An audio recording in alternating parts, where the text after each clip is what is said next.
코로나19 신규 확진자 수가 이틀 연속 600명대를 보이고 있습니다. 3차 유행의 재확산을 넘어 4차 대유행으로 직행하는 것 아니냐, 일각에서는 이런 우려도 나옵니다. 이런 가운데 정부는 오늘 사회적 거리두기 체계 개편 방향을 설명했는데 거리두기 단계를 단순화하고 영업금지도 최소화하기로 했습니다. 자세한 내용 취재기자 연결해서 알아보겠습니다. 김종균 기자. 네, 사회부입니다. 예. 자, 신규 확진자 수가 공교롭게도 전날과 똑같은 621명인데요. 좀 설 연휴 끝나자마자 방역 당국 또 비상이겠군요.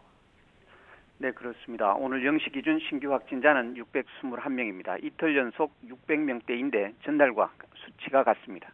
감염 경로는 국내 발생이 509명, 해외 유입이 31명입니다.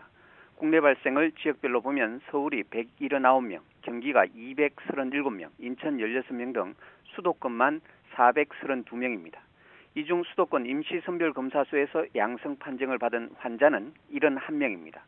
비수도권은 부산과 충남이 각각 28명, 경북 22명, 충북 16명 등입니다.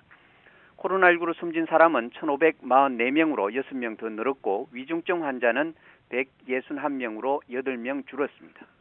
권덕철 보건복지부 장관은 오늘 아침 중대본 회의에서 설 연휴 동안에 사적 모임을 통한 확진자가 계속 늘고 있고 또 대규모 사업장과 종교시설, 의료기관 등에서 집단 감염이 계속 발생하고 있다고 말했습니다.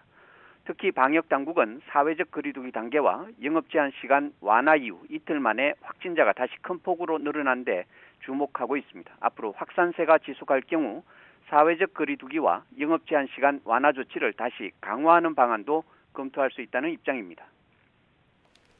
이렇게 이틀 연속 600명대 확진자가 나온 가운데 새로운 사회적 거리두기 단계 개편 방향이 나왔다고요? 네, 정부는 거리두기 단계를 단순화하기로 했습니다. 구체적인 내용을 공개하지는 않았지만 3단계 개편 방안 등이 거론되고 있습니다. 또 다중이용시설 등 생업시설에 대한 집합 금지도 최소화하기로 했습니다. 대신 대규모 감염을 막기 위해 인원 제한으로 밀집도 조정을 추진할 예정입니다. 보건복지부 중앙사고수습본부는 오늘 기자간담회에서 이 같은 내용의 개편 방향을 설명했습니다. 예를 들어 미국은 코로나19 확산세가 거세지면 식당과 술집은 최대 4인까지만 이용할 수 있게 하고 밤 10시 이후엔 매장 내 영업을 중단케 하는데 이런 방식이 도입될 가능성이 큽니다. 영국과 독일도 식당, 술집의 영업을 밤 11시 이후 금지하고 있습니다. 정부는 아울러 각 시설의 책임성을 강화하기 위해 방역수칙 위반 시 원스트라이크 아웃제 등을 도입하는 등 처벌을 강화하기로 했습니다.